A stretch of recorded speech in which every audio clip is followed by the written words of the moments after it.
Once the police have convinced the white public that the so-called Negro community is a criminal element, they can go in and question, brutalize, murder unarmed, innocent Negroes, and the white public is gullible enough to back them up. This makes the Negro community a police state. This makes the Negro neighborhood a police state. It's the most heavily patrolled. It has more police in it than any other neighborhood, yet it has more crime in it than any other neighborhood. How can you have more cops and more crime? Why? It shows you that the cops must be in cahoots with the criminals. Once the police have convinced the white public that the so-called Negro community is a criminal element, they can go in and question, brutalize, murder unarmed, innocent Negroes, and the white public is gullible enough to back them up. This makes the Negro community a police state. This makes the Negro neighborhood a police state. It's the most heavily patrolled. It has more police in it than any other neighborhood, yet it has more crime in it than any other neighborhood. How can you have more cops and more crime? Why? It shows you that the cops must be in cahoots with the criminals. Welcome to this new podcast. I'm your host, Compton J, and the name of this new podcast is I Am the Revolution. And I played that video twice on purpose because I thought what was being said in the video was very important. So that is Malcolm X starting the episode with that. So what this podcast is going to be is sort of attempting to cover topics that is relevant for the revolution, a more direct relevance. So whether that's, we're studying the history of the Black radical tradition, or we're doing an episode on the assassination of Fred Hampton, or we're doing like today's episode, what is imperialism? It just felt like we had to start here. I was trying to think with I Am Revolution, what exactly should I start with? The need for revolution, which we always talk about. The kitchen table issues which means we need this, which is the reason why we need this revolution. And I just thought, I need to start with the empire. And that'll tell the story, or that'll be the beginning, the foundation, so that we can proceed from here. So this first episode will be, what is imperialism? And we're going to start. There's several videos we're going to be kind of listening to get a few different opinions or takes, or opinions on what is imperialism. And we're going to start. Where is that one? I guess it's this one. Oh yeah, this is it right here. It just has a funny thing here. You would think that this is not a video about imperialism with this picture, but it's one of them stock videos. So that's all this is. So let's listen, and we're going to take apart each part that they're speaking about here. The title of this video that we're going to be covering is what is capitalist imperialism? And this is Socialism 101. That is the title. Everyone and their dog claims to be anti-imperialist these days, but while the term is often used interchangeably with colonialism, expansionism, and militarism, when Marxists talk about imperialism, we're referring to something else. Now, that something else will generally include colonialism, expansionism, and militarism, but these are only secondary aspects of it. When Marxists talk about imperialism, we're talking primarily about an economic mechanism. Now, this economic imperialism may necessitate war, or it may take place peacefully. It may utilize colonialism and expansionism, or it may find alternative, more efficient ways of being carried out. To delineate this Marxist conception of imperialism from earlier forms of imperialism, such as that seen with the Roman Empire, we can refer to this modern phenomenon as capitalist imperialism or monopoly capitalism. So the reason for the distinction is so that we understand when we're talking imperialism, we're separating it from the older version of imperialism versus what is more contemporary version of imperialism. So in this discussion, when we say, I think it's capitalist imperialism, that is the reason for the name. All right. So just wanted to clarify that. So let's get back to this video. Right, so now that we've clarified what it's not, let's talk about what exactly capitalist imperialism is. Welcome to Socialism 101, a series designed to help educate people with no prior knowledge on the basics of socialism and communism from an ML and MLM perspective with short and easily digestible videos. So just, full of disclosure, this is who the source of this video. This is a Marxist socialist. I'm sorry, because I do have some videos from two different ones. Let me see which one I'm using now. Make sure I'm giving you the right one. Okay, yeah, this is the Marxist channel, one of the channels that I follow here. So let's continue with the video. If this sounds interesting to you, then go ahead and hit subscribe and turn on the notification bell below. If you'd like to support Marxist educational content, then toss €1 or $1 per month over on Patreon to help keep this series going. If you're not in a position to support financially, you can help out a lot by just sharing these videos around on social media. Capitalist imperialism, or monopoly capitalism, refers to the stage of capitalism that occurs after industrial capitalism, which emerged at the beginning of the 20th century and continues to this day. At this stage, free competition among capitalists has led to a concentration of production and capital, which has given way to monopolies that now play a decisive role in economic life. Industrial capital becomes So actually, I have another video I'm going to play first.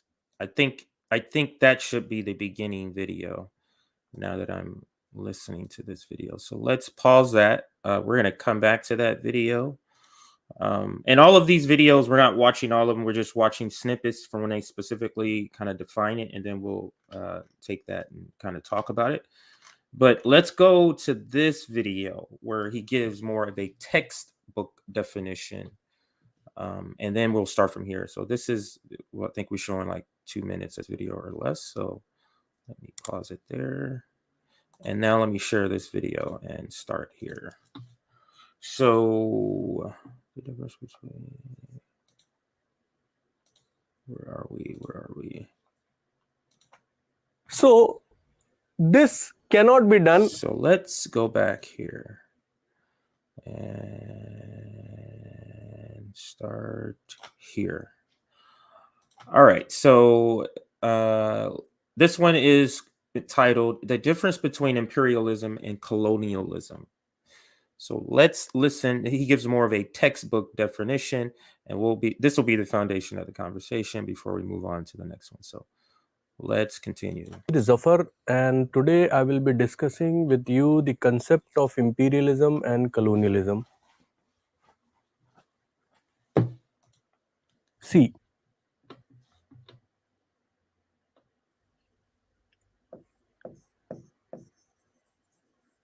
imperialism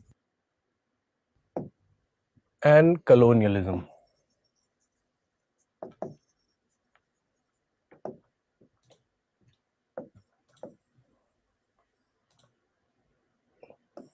These two important. Now, something just came to my mind, so I want to say this. If the same thing came to your mind, like a lot of this stuff, some of us may already know, but understand and educating for a revolution, there's people that may have gaps in understanding. So we do want to start at a more basic level.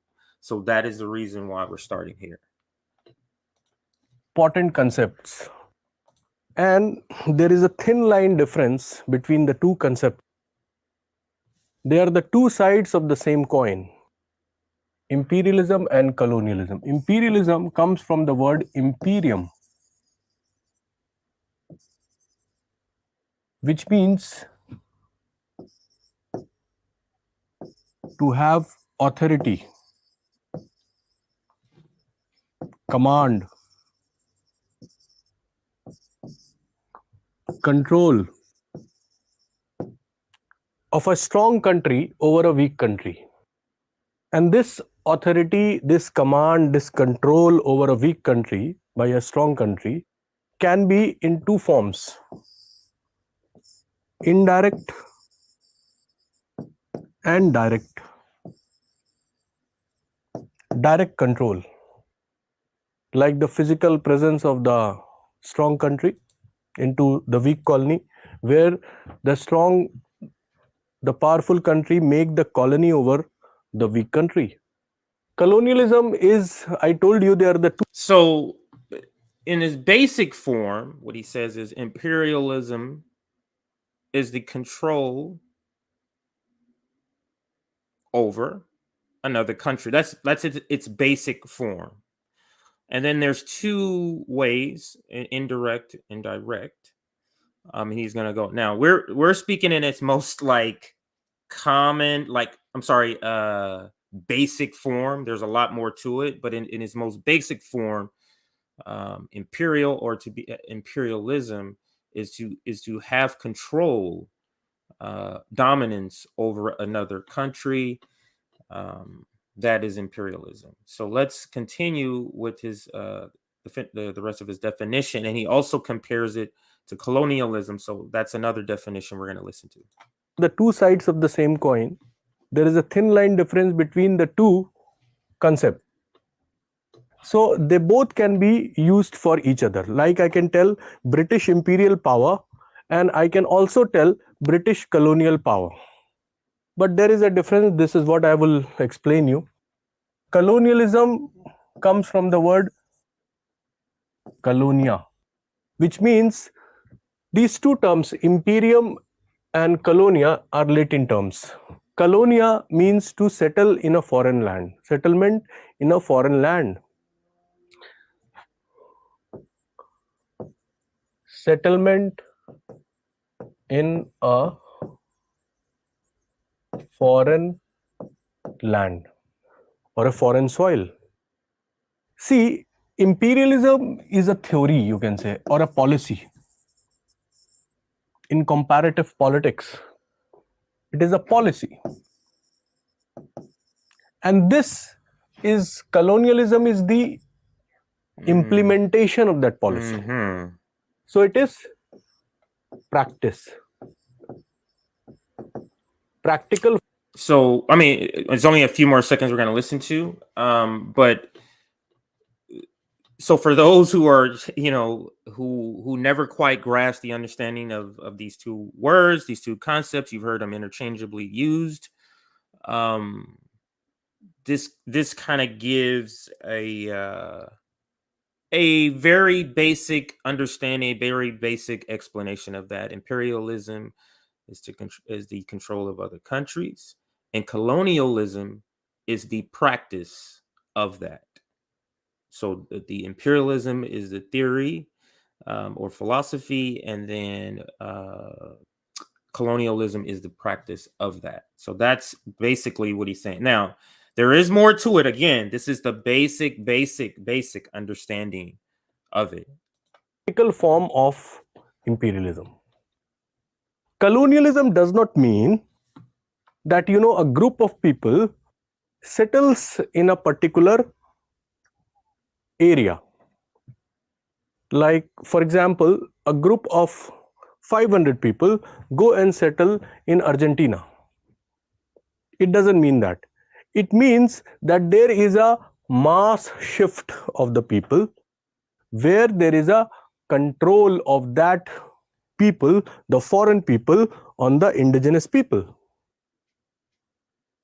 So colonialism has wider perspective, like it is political control, political subjugation, economic subjugation, and socio-cultural dominance. But in the case of imperialism, it is more, political in essence.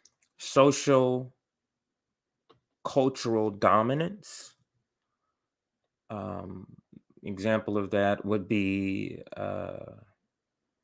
forcing slaves not to speak their language to each other, their native language, forcing slaves to stop doing their African traditions.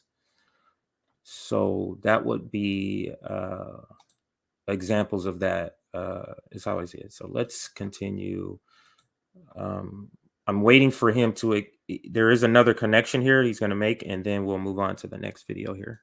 Essence, controlling politically, administratively, the indigenous, politico-administrative system. So, colonialism is the practice of imperialism, which is a policy. And these two things are done by military strength. It is done through imperial exercise on a weak country, on a less powerful country, by a very strong country. Like, Britain controlled America. In America, they made the first colony, and the first colony was Virginia in 1607. Subsequently, they made 13 colonies in America. So even that was a form of colonialism. In case of India also, there was the indigenous settlement. There was, the mighty Mughal empire which was ruling, and which was on the verge of falling after the decline of, after the... So it's like it's a people who was colonized, moves to another region, and then colonize, like reproduces the same thing that was happening to them. Right? I forgot to do a chat check, so let's do that now. Let's do a chat check here. Yes, so I see a lot of familiar faces here. Happy to see everybody. Love that comment there. I do see your super chat here, so let me star that. I'm gonna read all of them together. Two sides of the same coin, absolutely. Colonialism and imperialism. Thank you for this super chat. This is good stuff. Always good to build a strong foundation by going over the basics. Yes, absolutely. That is my philosophy too. I want it to be, these episodes to be sort of like where you could show somebody, hey, you don't know anything about what's going on, go watch a series of these videos. So I want to be able to explain imperialism. We're going to do a more specific video on colonialism, although it overlaps. Like the colonialism video will have some imperialism overlapping with it. So that's just, that's just how it is. And then, there's an episode I want to do on different, the Black radical tradition, just the topic, and then, so, Black radicals, past and present, because we can just continue. So the thought of this, the concept of this podcast came to me because we can continue to assess what's happening with the current governments and the current imperialist powers and the people who are currently the capitalists and the ruling class, right? Or we can begin to educate each other on strategy, reading. Reading. This is not going to be like a reading show, but we'll discuss different books. We may discuss, within topics, but basically we need a podcast that is educating, whether it's guests that I bring on that educates me, or I am providing videos like this and we're all talking about it, getting a better understanding. So that is the concept. Alrighty. So that is the concept of everything. So let's continue with a little more of this explanation. I do like this explanation or how he breaks it down here. So let's continue. The death of the last great ruler Aurangzeb in 1707, and finally the coming of the British East India Company, and after a trading company, they became conqueror and finally they became ruler. So that is also the kind of imperial conquest, and this is done through conquest, and they followed the policies of conquest. If you try to understand, this is direct control, this is indirect control, this is in the form of influence. So this is the part I was waiting for him to explain before we cut this video, the difference between the two here. So let's listen.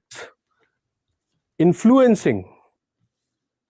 So this cannot be done without implementing the policy of imperialism, where the military might is required. In essence, just try to understand one more thing.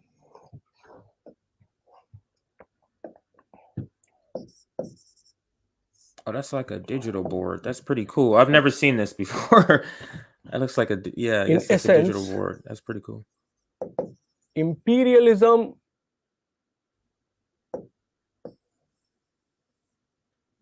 and colonialism. I told you the difference.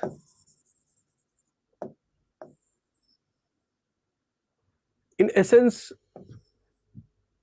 they exploit, they control the weak country. So this control or exploitation, this is done in three forms. Political subjugation, economic exploitation,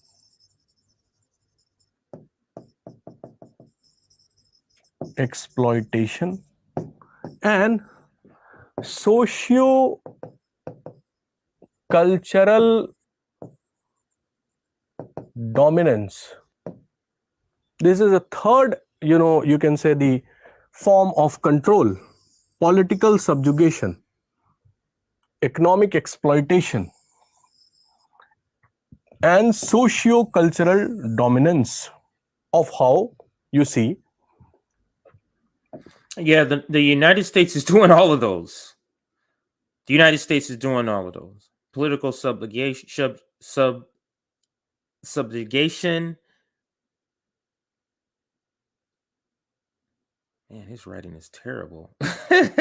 Now that I look at it. So you can say the form of control: political subjugation, economic exploitation.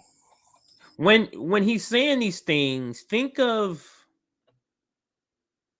the Ukraine crisis. Think of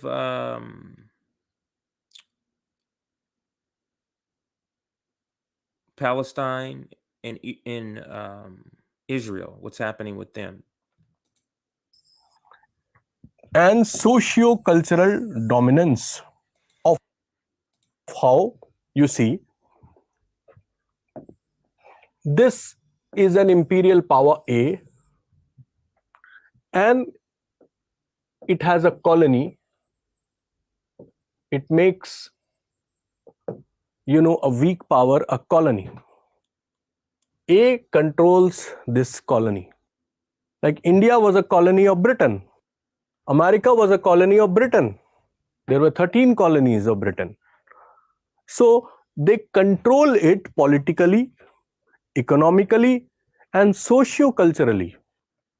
Political control is done through, first they conquer it. Okay, this kind of stuff is interesting to me, but let's move to the next thing, because I could probably watch that whole video, and I forgot I was doing a show right now for a second. So let's move, because I just wanted to get a running foundation for the textbook definition of imperialism. So now let's go back to the original video I had that gives a more whoops, let's stop sharing that. it gives a more lay, practical, contemporary application of the definition. Where is he at? I think I was here. There we go. So now let's resume this video here. If you're not in a position to support financially, you can help out a lot by just sharing these videos around on social media. Capitalist imperialism, or monopoly capitalism, refers to the stage of capitalism that occurs after industrial capitalism, which emerged at the beginning of the 20th century and continues to this day. At this stage, free competition among capitalists has led to a concentration of production and capital, which has given way to monopolies that now play a decisive role in economic life. Industrial capital becomes merged with bank capital, creating what's known as finance capital. Those who wield this finance capital, controlling both industry and the banks, merge with the bourgeois government and come to form a financial oligarchy. Rather than just commodities being exported, now capital itself is exported around the world. This export of capital, as opposed to export of commodities, makes less developed countries dependent on the imperialist powers. International monopolist capitalist associations are formed in order to share out the world among themselves and divvy up the loot globally. And finally, territorial division of the entire world between the great capitalist imperialist powers is completed. Lenin summarizes this by stating that imperialism... We're going to get back to that Lenin quote, but I want to go back to these stages here. So let's go back to this. So at the stages of imperialism, monopolies, finance capital, export capital. I'm just reading the headline instead of the rest of the whole thing. So monopolies is first, then finance capital, export capital, international monopolist capital associations are formed. And then I can't read that. That's behind there, but let's go back so I can hear him say it. And divvy up the loot globally. And finally, territorial division of the entire world between the great capitalist imperialist powers. Territorial divisions of the entire world. You tell me that doesn't sound very familiar, like all of these items here.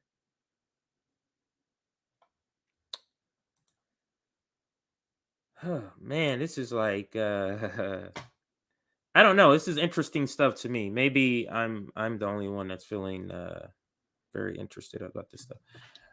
All right, so let's talk about each one. So monopolies play a decisive role in economic life.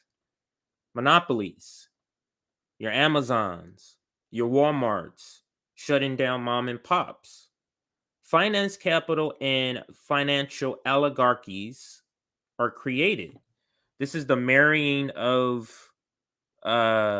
state and capital, or state and business, state and corporations. Export of capital becomes highly important. This is the one I want them to go more into. So let's I'm going to click that in just a second. Yeah, let's click it so I can hear more of that part. Powers is completed. Lenin summarizes this by stating that imperialism is capitalism at that stage of development at which the dominance of monopolies and finance capital is established, in which the export of capital has acquired pronounced... Let's take that first part, because again, I want to make this as basic as we can for everybody who's just coming to an understanding of this for the first time. So imperialism, because that's what this episode is entirely. This whole question is, what is imperialism? So I'm trying to address it with many different takes, many different definitions of it. We gave you the textbook definition, a technical definition. So this is a quote from Lenin. So imperialism is capitalism at the stage of development at which the dominance of monopolies and finance capital is established. Let me read that again.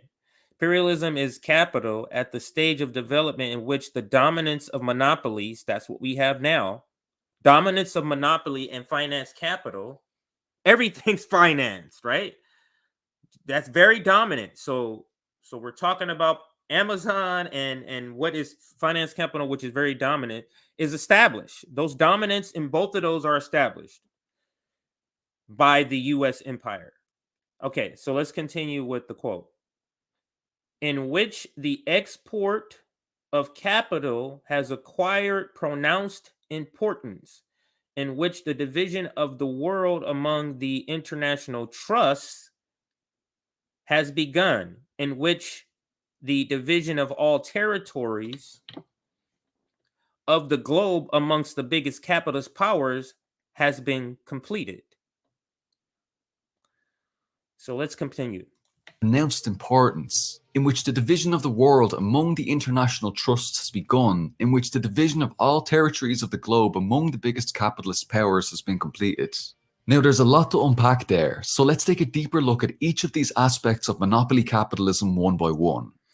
Yes, and we're going to get to that. And there is a Richard Wolff video that also talks to this, because that is going to be at a certain point. We're going to stop it and go to that Richard Wolff clip. But for those just joining us and wondering what the hell's going on, brand new podcast is called I Am the Revolution. Make sure you like this stream so people can see it. Make sure you subscribe. The concept behind the show is that we start doing content in preparation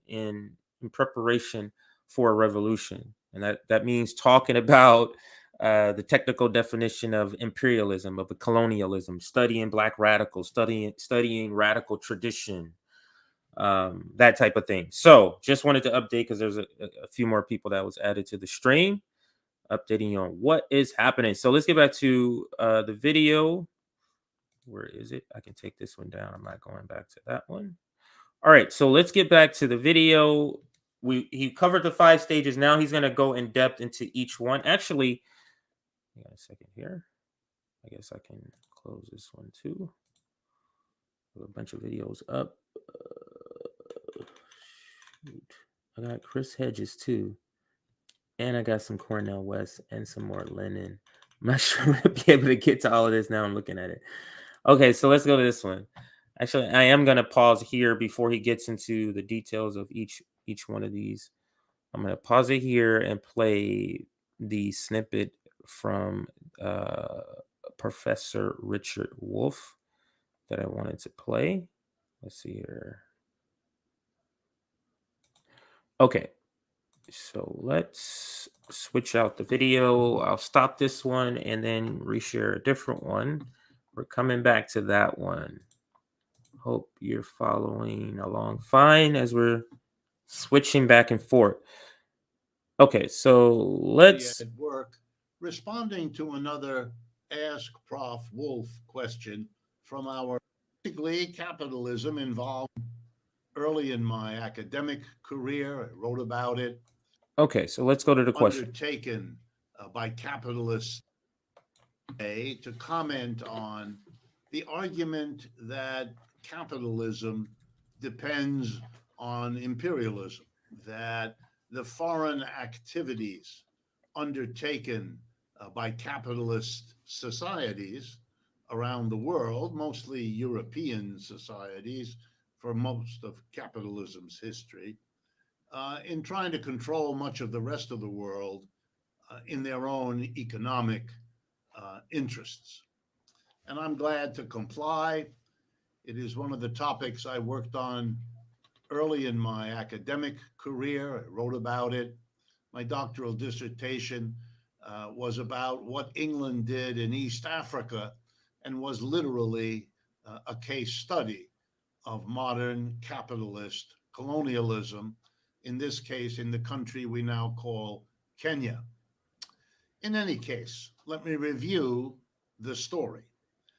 Basically, capitalism involves an economic system in which the capitalist focused on profits, the famous bottom line, ultimate goal, point and purpose of their activity, and capitalists like to control as much of the environment in which they function as possible in order to make as certain as possible that they will be successful, that they will make a profit that is. So capitalists aren't really about the free market. And I'm going to replay what he just said. But let me replay it before I give my comment some more. capitalists like to control as much of the environment in which they function as possible. Capitalists like to control as much of the environment as possible. The manipulation of stock market, the buying up of your competitors so you don't have competition. In order to make as certain as possible that they will be successful, that they will make a profit, that it will be a secure profit, that it will be a growing profit.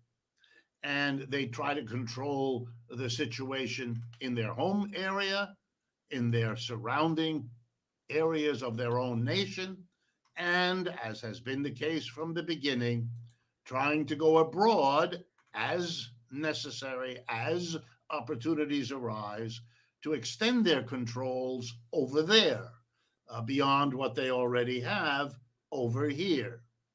And they don't hesitate to turn to the government, as they did in establishing their control domestically, asking the government to help them do exactly the same abroad. And of course, this now runs into an immediate problem. And that is that capitalists are busy doing what I've just described. Thank you for those. You obviously hit the like button. I asked for a few of you to do it, and it clearly showed like 2 minutes after that, a few more people added. I'm telling you, it works. But thank you for doing that because it clearly showed the jump in views went up. Thank you for that. So let's continue with the video. Richard Wolff, the title of this video, for those that might want to look it up, is Ask Richard Wolff, and it's Capitalism Depends on Empire. Wherever they are, in England, in Germany, in France, in Belgium, in Spain, in Portugal, in the United States, in Japan, and so on.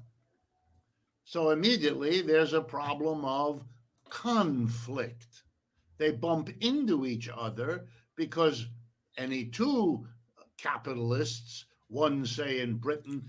I'm sorry, let me rewind 40 seconds so you can get the whole understanding of that system about the whole sentence when he says they're bumping into why capitalists are bumping into each other. In Germany, in France, in Belgium, in Spain, in Portugal. In a second. Arise to extend their controls over there, beyond what they already have over here. And they don't hesitate to turn to the government, as they did in establishing their. So he's saying capitalists don't hesitate to turn to the government to get what they want done economically. Area, in their surrounding areas of their own nation, and, as has been the case from the beginning, trying to go abroad as necessary, as opportunities arise, to extend their controls over there, beyond what they already have over here.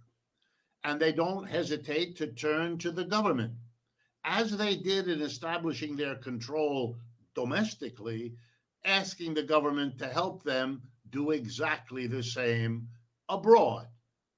And of course, this now runs into an immediate problem. And that is that capitalists are busy doing what I've just described wherever they are, in England, in Germany, in France, in Belgium, in Spain, in Portugal, in the United States, in Japan, and so on.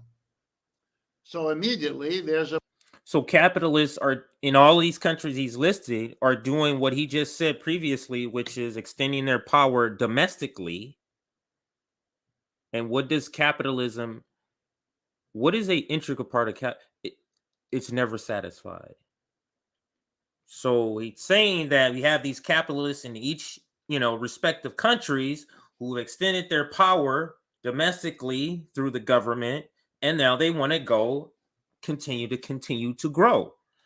There's a problem of conflict. They bump into each other because any two capitalists, one say in Britain and one say in Germany, are busy pressing their government to get control, say, of a corner of Africa that offers them profit, or a corner of Latin America that offers them profit. then mysteriously a conflict pops up in that area. So capitalists, hey, in Somalia, make sure we get something over there. We get some of that land. We're able to profit off of those resources over there. And that they're sending from that country. They're sending from that country. And then these powers, these capitalist powers, induce conflict in those areas where said natural resources are. And then how we view it, how we get it as the people is something's happening over there, and America has to go over and play Captain Save a country. So let's continue here.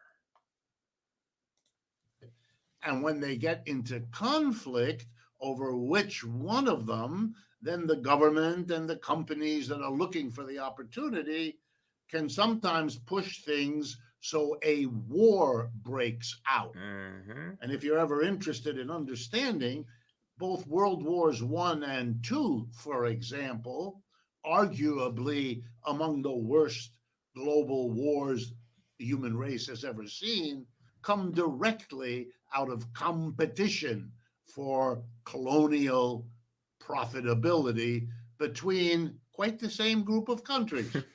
Russia, Germany, England, the United States, and so on. There was a wonderful book written many years ago called Europe, the World's Banker by Herbert Feiss, F-E-I-S, which shows you how the competition over colonial territories and profits led to World War I. It's a beautiful demonstration. And there are many other books that do that kind of thing as well. So now, all right. So now let's get back to the original video, because remember we went to the Richard Wood video after.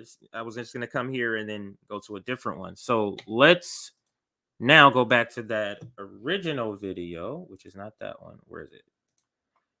This one. Now, which is the one from the Marxist channel, and I'll shout out that channel in just a second here. I just don't want to close the wrong window. Okay. Because I did that before and got taken out of the stream. Okay. So here we go here. All right. And shout out to this channel. It's Marxist Paul. Marxist Paul. I think you can see that on the screen right there. Marxist Paul. Check out Marxist Paul. Okay, so let's continue with this video. What is capitalist imperialism? And we're going to finish. Monopolies are the cornerstone of capitalist imperialism. Furthermore, these monopolies are an inevitable outgrowth of capitalism. As capitalists appropriate the unpaid labour of workers through wage labour to realise their profits, they reinvest a portion of those profits in more commodities, means of production and labour power, and accumulate further capital. As this process repeats itself, the enterprise grows and freely competes with other enterprises doing the same thing. In the process of this competition, smaller capitalists with fewer workers are driven out of the market by larger capitalists with more workers through various means, including... This is what I was saying earlier with places like Walmart, with places like Amazon. They drive out the smaller places. I didn't set this up. It just happened to be saying the same exact thing that what we were just talking about. So let's get back to the video. Including mergers and acquisitions, patents and copyrights, predatory pricing, and so on. Yeah, mergers, like I said earlier, the buying up of different companies, buying up your competitor. Consequently, capital becomes concentrated into fewer and fewer hands as a large number of small businesses becomes a small number of large businesses. This small number of large businesses then forms cartels, trusts, and syndicates with one another in order to reduce outside competition and maximize profits between them. Capitalism, capitalists are not about competition at all. Now, we live in the United States. Maybe it's just California, but you can't necessarily, maybe it was, you couldn't necessarily just pick your own cable provider. your own landline provider. It's told to you who you're going to get, because every company decided to kind of carve out their space in the same way that they colonialize, the same way they carve out spaces right on the map of where they have power. The same sort of way they do that with cable and telecommunications companies do that. For example, Comcast is in this area, and then it's I don't even know what they're called. I don't have a landline. I don't even know what it is, but Verizon, whatever it's called, it's the same sort of concept. But let's get back to the video before I go on a tangent. Cartels come to an agreement on the terms of sale. They the fewer and fewer. I love how he talks about it, and then he goes into the quotes from Lenin. Hands as a large number of small businesses becomes a small number of large businesses. This small number of large businesses then forms cartels, trusts, and syndicates with one another in order to reduce outside competition and maximize profits between them. Cartels come to an agreement on the terms of sale, dates of payment, and so on. They divide the markets among themselves. They fix the quantity of goods to be produced. They fix prices. They divide the profits among the various enterprises, and so on. That's exactly what's happening. But this is the Lenin quote. Cartels come to an agreement on the terms of sale, dates of payments, etc. That's exactly what I was saying about the cable companies, about the telecommunications companies, the landline companies, where you can't just say, hey, I live here, I'm taking AT&T, I'm taking Verizon. No, they tell you what landline. Set up agreements. Cartels come to agreements of terms. They divide markets among themselves. They fix the quantity of goods to be produced. That's to keep the price at a certain. It has to be a scarcity in goods in order for the price to go up or stay maintained. They divide the profits amongst the various enterprises. So let's continue. So at a certain point in the development of capitalism, the free market and its open competition becomes its polar opposite, monopoly, or more commonly today, oligopoly. A small group of enterprises controls everything, and these monopolies or oligopolies come to play a decisive role in the economy. This is extremely apparent today, where we see prominent monopolies in the tech industry, food and agribusiness, pharmaceuticals, retail, manufacturing, the media, and so on. In fact, a close network of just 147 companies controls over 40% of total corporate assets globally. However, industrial capitalists wouldn't get far without the banks. As capitalism develops, the monopoly capital of industry and the banks grow more and more intertwined, eventually becoming virtually indistinguishable. This merging of monopoly industrial capital and monopoly banking capital becomes what's known as finance capital. And the monopolists who wield this finance capital become what's known as the financial oligarchy. But how does this merging between the capital of industry and the banks occur? As banking develops and becomes concentrated in a small number of establishments, the banks grow from modest middlemen into powerful monopolies, having at their command almost the whole of the money capital of all the capitalists and small businessmen, and also the larger part of the means of production and sources of raw material in any one country and in a number of countries. Too big to fail? Does that ring true to you when you read that quote there? It's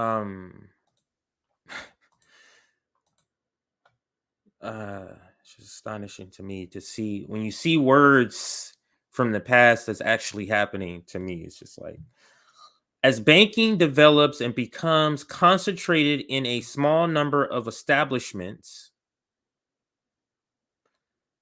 the banks grow from modest middlemen into powerful monopolies. I think it had to be right around the time, I forget what was lifted, that allowed banks to also invest or speculate. But all these banks started small banks. There used to be tons of different small banks, and they just all start to be slowly bought up into where now there's just a handful of larger banks. But let's continue here. Hang on a second. Monopolies having their here's the banks grow from modest middlemen to powerful monopolies having their command almost the whole of the money capital of all the capitalists and small businesses, and also the larger part of the means of production and sources of raw material in any one country and a number of countries. Just astonishing. Let's get a couple of comments. Chat check here. There we go. Repeal of Glass-Steagall. That's what I was looking for. There we go. Thank you for that. Exactly. Speculating. And who did that? Bill Clinton. Also, Bill Clinton reformed welfare. Bill Clinton did a lot of damage to this country. And he's praised as he was a terrible president. I'm trying to think of a president whose policies, maybe Joe Biden, but his policies, the policies that Joe Biden inflicted on the nation were before he became president. But I mean, you're talking Glass-Steagall, you're talking welfare reform, you're talking the crime bill. That's all Bill Clinton. I mean, just total destruction of this. And he's the one who flipped the Democratic Party away from the labor, from even pretending to be a labor party or the labor party. It was also them. The current Democratic strategy of operating is from Bill Clinton. So let's continue. Let's try to get through this. So the banks find themselves handling huge amounts of industrial capital, and by managing the current accounts of these enterprises, the banks develop thorough knowledge of the enterprises' holdings and larger economic positions, making the industrialists dependent on the banks. But not only the banks simply hold or even control the money capital of the industrialists, more and more they too become directly invested in industry. There we go. Glass-Steagall. Where banks could just hold the money of these capitalists, now they're able to hold the money and also do the same things that these capitalists are doing. Let's see.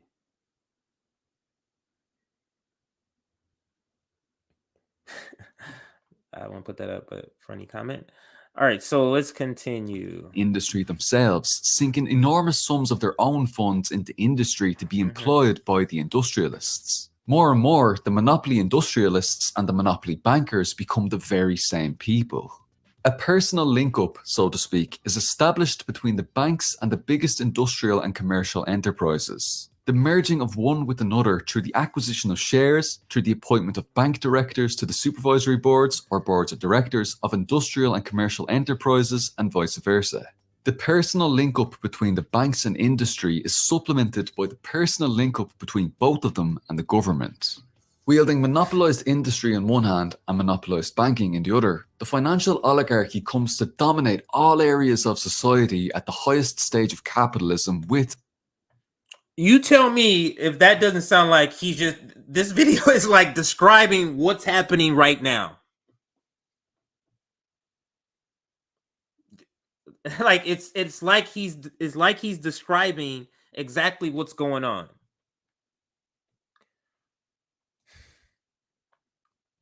I'm just gonna rewind that maybe 40 seconds here. Same people. A personal link-up, so to speak, is established between the banks and the biggest industrial and commercial enterprises. The merging of one with another through the acquisition of shares, through the appointment of bank directors to the supervisory boards or boards of directors of industrial and commercial enterprises. Don't we have this? This person is on this board of directors. Don't we have that? Buying shares. What are the how are they paying some of these CEOs? How are they donating to to different campaigns? Like, it's all through the acquisition of shares, through the appointment of bank directors, board of directors of industrial and commercial enterprises, and vice versa. Enterprises and vice Oh, versa. wow, The personal wow. link up between the banks and industry is supplemented by the personal link up between both of them and the government. Wielding monopolized industry on one hand and monopolized banking in the other, the financial oligarchy comes to dominate all areas of society at the highest stage of capitalism with their finance capital. Now, the domination of finance capital isn't limited to the confines of national boundaries. In fact, already in the 1848 Communist Manifesto during the period of industrial capitalism, Marx and Engels had noted that the need of a constantly expanding market for its products chases the bourgeoisie over the entire surface of the globe. It must nestle everywhere, settle everywhere, establish connections everywhere. The need of a constantly expanding market for its products chases the bourgeoisie over the entire surface of the globe. The globalization of the market. You notice how they're always saying, we have to compete with China. We have to, and I always would say, why the fuck do we need to compete? It's this. Capitalists are all competing with each other. It doesn't involve us.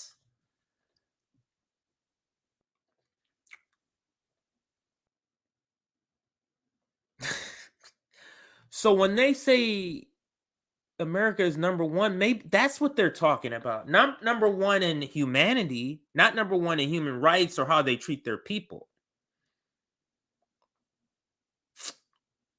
Let's continue. Seeking infinite maximal growth, impossible especially within the narrow confines of national boundaries, capital expands internationally into every corner of the world in order to realize super profits. This is facilitated by the export of finance capital backed by industry and the banks of the imperial core around the globe.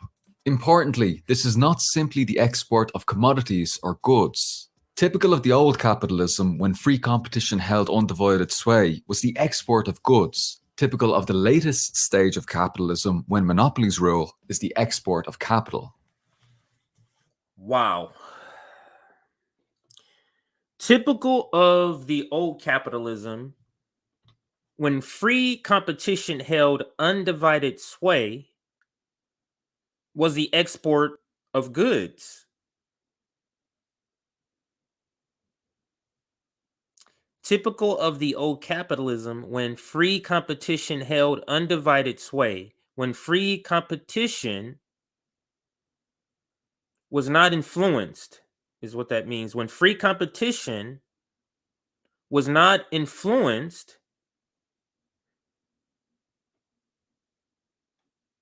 was the export of goods. Typical of the latest stage of capitalism, when monopolies rule, is the export of capital. That's why we say on social media, we're living through the late stages of capitalism, because that's why these words and these quotes ring so very true, as if the person just woke up today and made this analysis of what's happening after seeing what's happening today.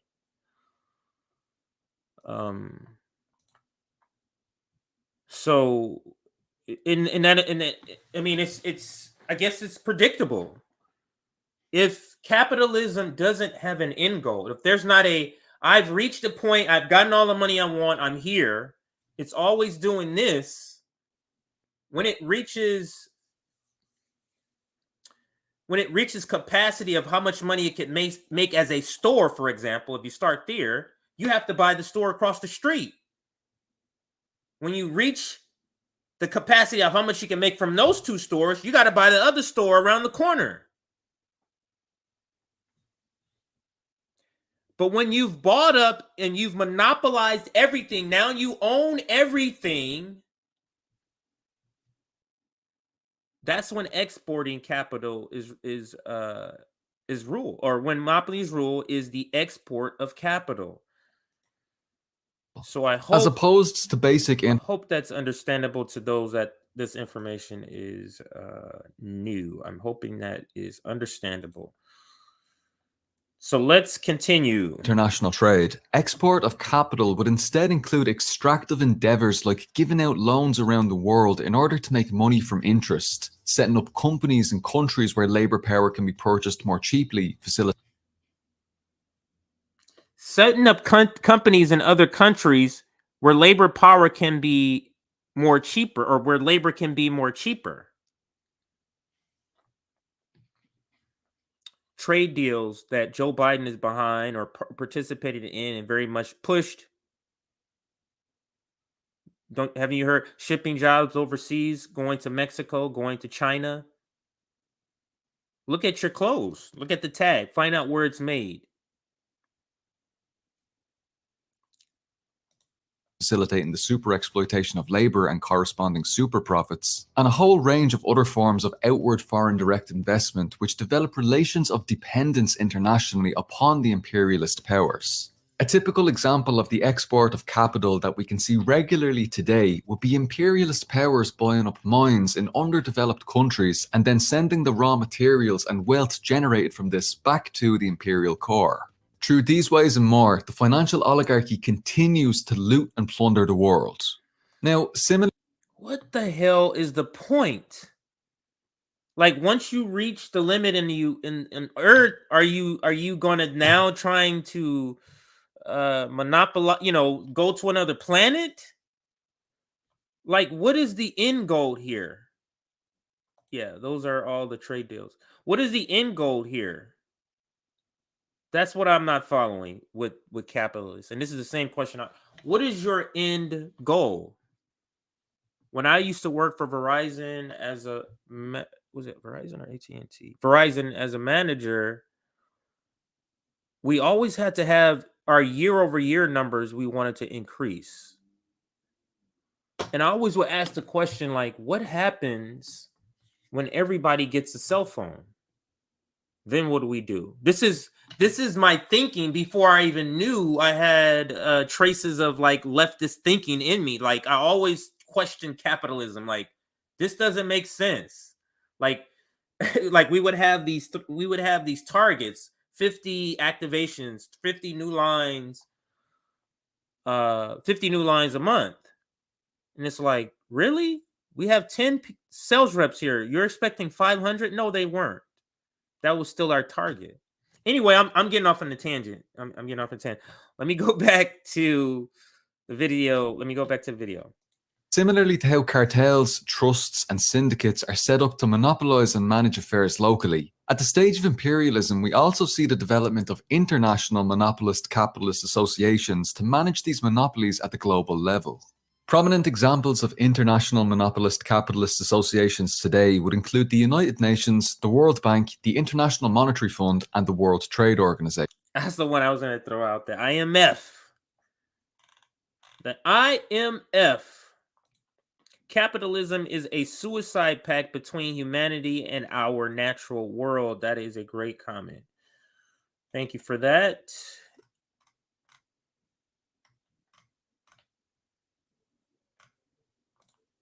The best capitalists are psychopaths and sociopaths, so why do we expect them to make sense? That's a good point. End goal is massive population reduction, gone green, streets of Chicago for us folks. End goal is massive population reduction. I wonder if population reduction, population control is also a byproduct, also collateral, like killing all these black and brown people is also population control, or maybe that's what you're referring to as a population reduction. So let's continue here. Take that off the screen and continue. There's a little bit more that we're going to be winding up here pretty soon. While most countries in the world are part of these associations, imperialist powers like the United States and the United Kingdom monopolize these institutions through various means. Right. So we have these international organizations set up to manage these capitalists sort of internationally. But the United States seems to do what the fuck they want. They kind of run these organizations. And that's where he's going to explain a little bit here.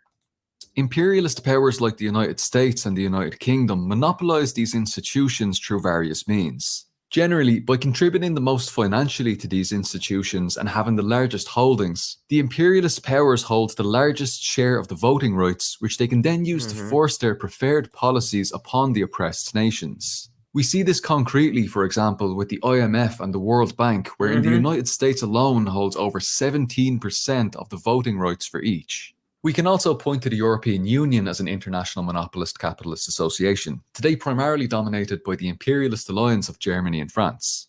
Lastly, the stage of monopoly capitalism is characterized by the completion of the territorial division of every corner of the world and potentially redivision beyond this. When Lenin was writing Imperialism, the highest stage of capitalism in 1916, this referred primarily to territorial division by the process of colonialism. The world had just witnessed the scramble for Africa of the late 19th century, wherein Western European powers carved up and dished out almost the entire African continent among themselves, locking down their spheres of influence. However, the direct political control of colonialism would often provoke armed rebellion against the imperialists. Just think of that. Like, the people on the land didn't set those boundaries up on that map. The people who actually live on the land, those boundaries on that map of Africa, they didn't set that up. That is amazing to me. So let's go back here. Yeah. Like, they didn't set these up. That's amazing. Let's continue. Wherein Western European powers carved up and dished out almost the entire African continent among themselves, locking down their spheres of influence. However, the direct political control of colonialism would often provoke armed rebellion against the imperialists. So over the course of the 20th century, the imperialist powers instead moved towards embracing neocolonialism. With neocolonialism, countries could be nominally independent politically, but economically these countries would continue to be dominated by and dependent upon the imperialist powers. We see this situation in numerous former colonies around the world, which have now become semi-colonies. So when we talk about the territorial division of the world today, we're primarily referring to the spheres of influence that are maintained with neocolonialism, though some full colonies do still remain. That is such a good point about colonialism and borders. That's such a good point that's made there. And I'm going to end that video there. I don't think I have any other ones, but I'm going to double check my... Oops. I guess I got to go here. I'm going to double check my... Oh, How Empire End with Richard Wolff. I won't do that.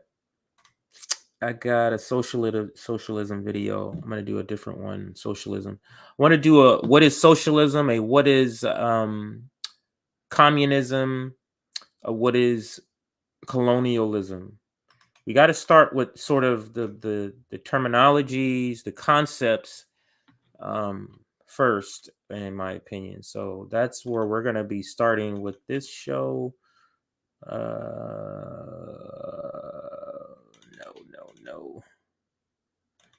No. I'm going to play this one. So this one is this one is titled. I'll be sharing it with you in just a second here. Did not. Oh.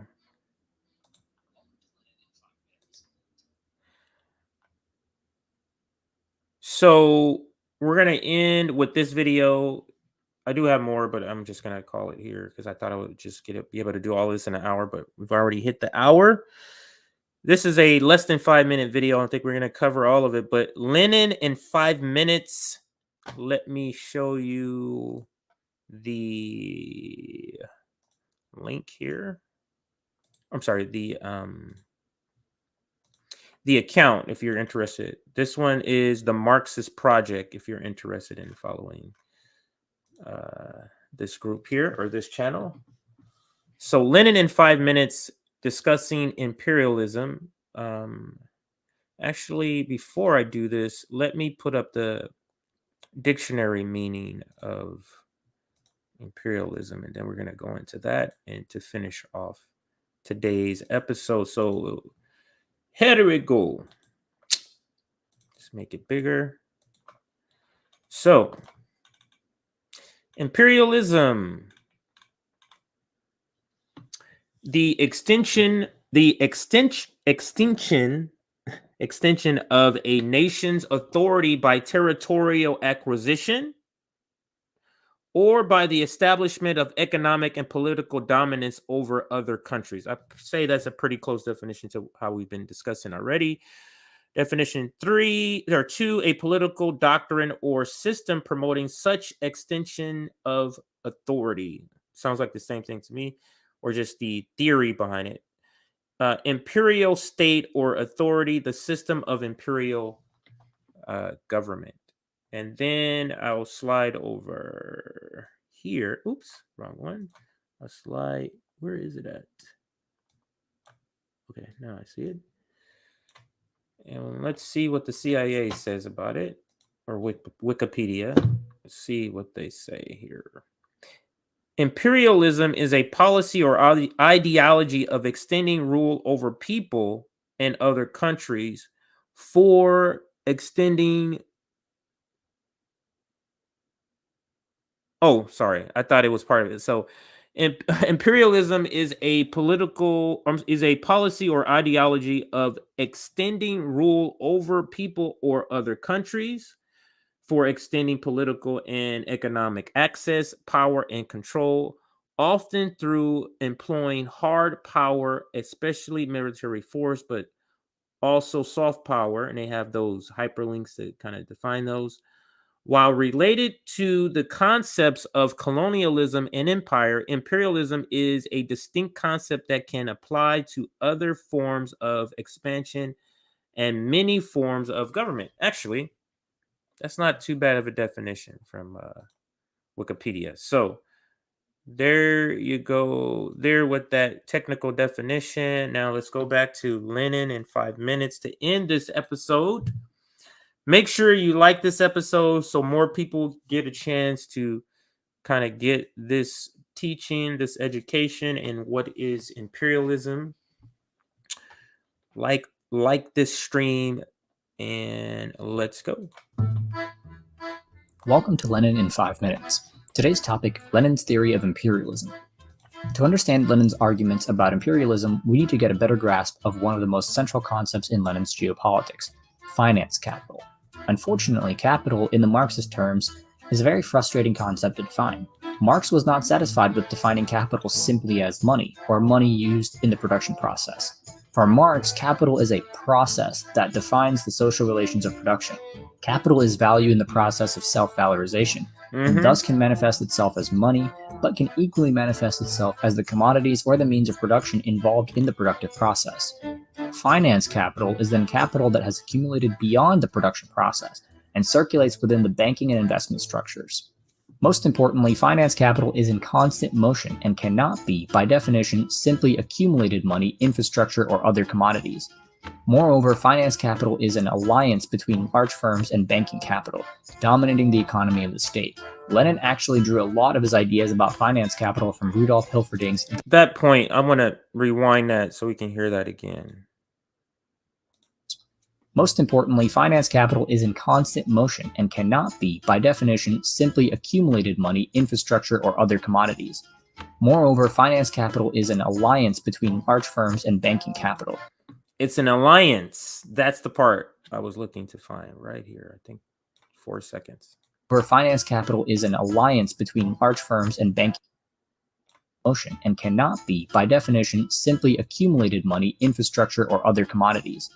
Moreover, finance capital is an alliance between large firms and banking capital, dominating the economy of the state. Lenin actually drew a lot of his ideas about finance capital from Rudolf Hilferding's Das Finanzkapital, though, as we will see now, Lenin built extensively on the concept. Lenin showed that concentration of capital led to a stage of capitalism known as monopoly capitalism. In this stage, the export of goods is exceeded by the export of capital. And our other video touched upon monopoly capitalism. So I think that was the first one. So we know that. For those who, are following along brand new to these concepts. Capital. Instead of investing in the living standards of the working class at home, capital moves into foreign territories where profits are usually high. For capital is scarce, the price of land is relatively low, wages are low, raw materials are cheap. Capital has become overripe in the most developed capitalist countries, so it seeks new markets. Lenin agreed that there might be periods of cooperation among the bourgeois camps in the international arena, but he points out that such cooperation is largely situational and temporary. Especially in the context of the Second World War and the Cold War period afterwards, capital found it beneficial to cooperate in the face of a larger threat. This peaceful time was also, in part, possible because American capital emerged from the war as the unequivocal dominant economic force, particularly in this time here. What is this? The Gulf War? Is that what this is? I'm trying to see. What war was going on here? So I'm just trying to see if there's a war connection. Go ahead. Let's continue. In comparison to the decimated productive capabilities of its European counterparts. Lenin allowed for these periods of exceptional relations, but he stated that ultimately the nature of capitalism as a system of necessary competition mandates a return to the division of the world among various camps. However, beyond the division of the world, Lenin emphasized the impetus to gain exclusive control of raw materials and tighter control of foreign markets that arose out of the globalizing conditions of the monopoly stage of the impetus to gain exclusive control of raw materials and tighter control of foreign markets that arose out of the globalization conditions of the monopoly stage of capitalism. To gain exclusive control of raw materials and tighter. Is that what's happening in Somalia? Exclusive control. Okay, so I'm dissecting things in my capitalism. Having reached a certain stage of development in which concentration and accumulation of capitalism results in the growing circulation of finance capital, overripe countries export their investments abroad. As they do so, they find their finance capital to naturally clash in areas of targeted investments. So begins a painful process of drawing and redrawing, carving and recarving the. This is what Professor Richard Wolff was saying, where they inevitably clash. These are capital that's clashing. So they want to project that these things are about people and lives when it's really about money. So let's listen to that last part again. Capital to naturally clash in areas of targeted investments. Hang on a second. I'll go back a little more here. Accumulation of capitalism results in the growing circulation of finance capital. Overripe countries export their investments abroad. As they do so, they find their finance capital to naturally clash in areas of targeted investments. So begins a painful process of drawing and redrawing, carving and recarving the boundaries between major empires. As we witness China export its finance capital to underdeveloped parts of the world, tensions rise between the young superpower and the old seat of power in the White House. China and that's exactly what's happening right now that they're describing here. Wow. This is...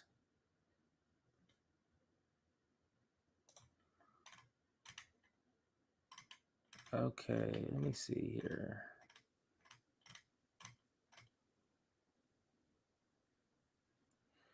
Thank you for that comment. All right, so let's continue. I was reading the comments there. We're about to end maybe a few more seconds of this. We witness China export its finance capital to underdeveloped parts of the world. Tensions rise between the young superpower. So China, what did China do? building infrastructure in Africa, building infrastructure in the global south. Your empires. As we witness China export its finance capital to underdeveloped parts of the world, tensions rise between the young superpower and the old seat of power in the White House. China and the US have already entered that stage of geopolitical restructuring, the inevitable outcome of which will be dangerous conflict. In summary, Lenin's theory.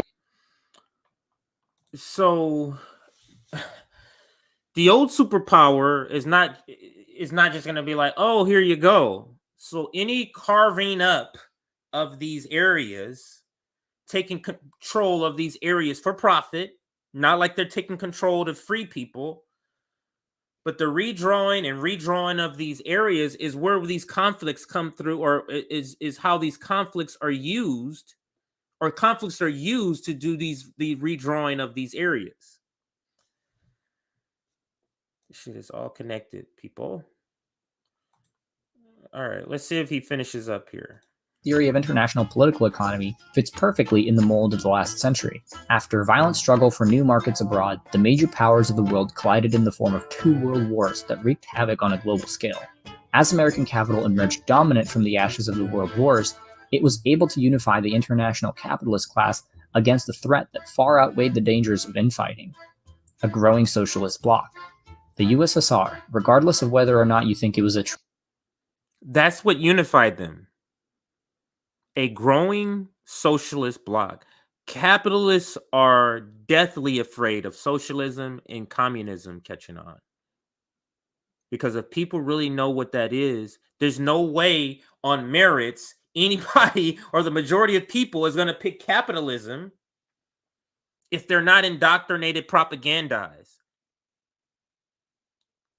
So if you take a child that has not been indoctrinated by TV, by propagandized, and you talk to them about all of these policies, or you let them learn about the application of the policies, capitalism wouldn't win. This is the rise. Capitalism has to constantly attack communism, has to constantly, because it can't catch on. a truly socialist state, did not play by the rules of the global market. On the contrary, it presented a model that was very dangerous to the entire capitalist mode of production. As late as the 1970s, the USSR and its allies posed a threat that the coalition of capitalist countries took very seriously. However, this temporary and uneasy alliance between major capitalist powers is gone. Not only that, but the last half-century has given a number of countries enough time to reach that stage of capitalism Lenin wrote about. We are now on the brink of a totally new international dynamic that is already demonstrating a tension we did not see during the fleeting Pax Americana. As we return to a global arena defined by competition between major capitalist centers, Lenin's international political economy will become increasingly relevant. That's it for today's video. What are your thoughts on where we stand in global politics? Awesome. So, like I said, this channel, the Marxist Project, they're a good follow. See some of their content. What is to be read? Should workers get the full value of their labor? Marxism after Mark, Richard Wolff video. I'm just reading some of their titles so you kind of get an idea. Marxism after Marx, geopolitical economy. Election meddling and U.S. imperialism.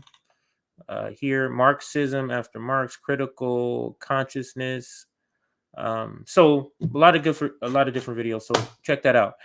All right, so I think we've gotten a pretty good grasp of the basic understanding of what imperialism is. It's the control of another country by one country, and that can be direct or indirect. And colonialism is the practice of the policy of imperialism. So, yes, All right, so I think I'm going to end it there. I think I'm going to end it there. I wanted to begin this. It feels like we need to get to into the next stage of this movement, and that is education, deprogramming, re-education.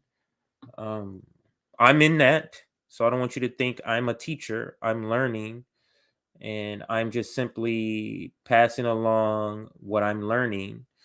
But this is the beginning of that. We got a lot more to go.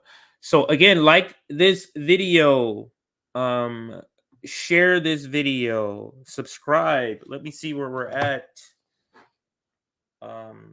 As far as, I'll look at that picture in just a second.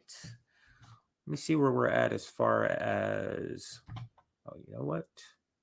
How about, what am I on? How about, I go to Twitter. All right, so oh, wow. We're at 15,093. So we're about to cross 15,100.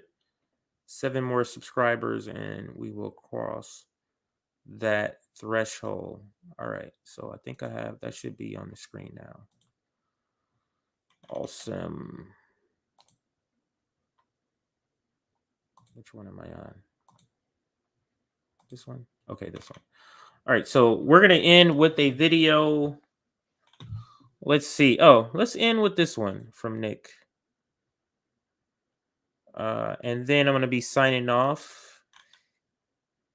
This upcoming week,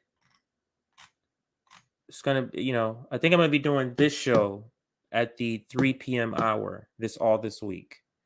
So You Left Shit Out will be on a pause for a week while we do I Am the Revolution podcast all this week.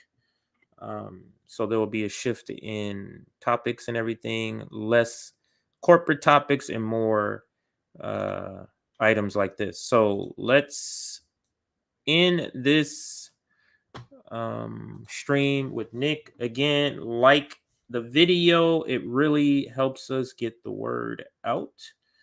Like the video, hit the like button, the thumbs up button, subscribe. Also hit the bell so that you're notified when we do these streams. This wasn't a planned stream.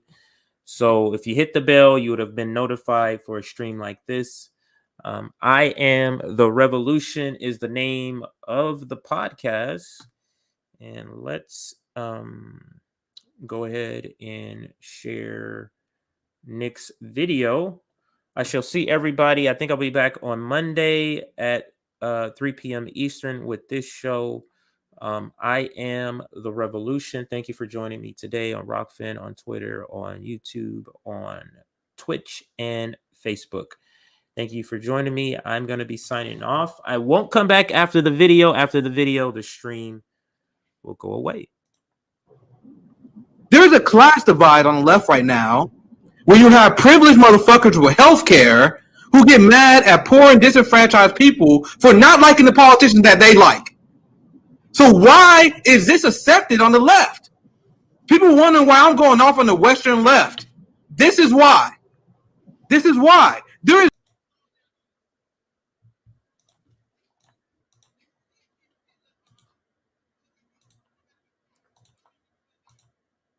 if you are not canceling student loan debt, how many people I'm gonna rewind it. I hit the wrong who get mad at poor and disenfranchised people for not liking the politicians that they like. So why is this accepted on the left? People wondering why I'm going off on the Western left. This is why. This is why. There is no solidarity in this movement. So these privileged people, they see people get left behind. So if you don't support Medicare for all, how many people are going to die because of that? If you are not canceling student loan debt, how many people are living in poverty because of your decision? But meanwhile, privileged people, and I've seen their houses, it's not fair that I've seen it, but I've seen it. The people we talking about, they make a lot of money. The people make a lot of money, and then they get mad at protesters for challenging their favorite politicians. And yes, I am mad because I see people going along with it. I thought we were supposed to have class analysis. But apparently we don't.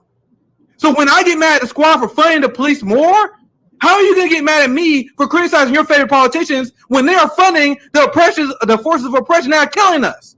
You know why? Because you're a white privileged motherfucker who's staying at home knowing that you're not going to be a victim of police violence.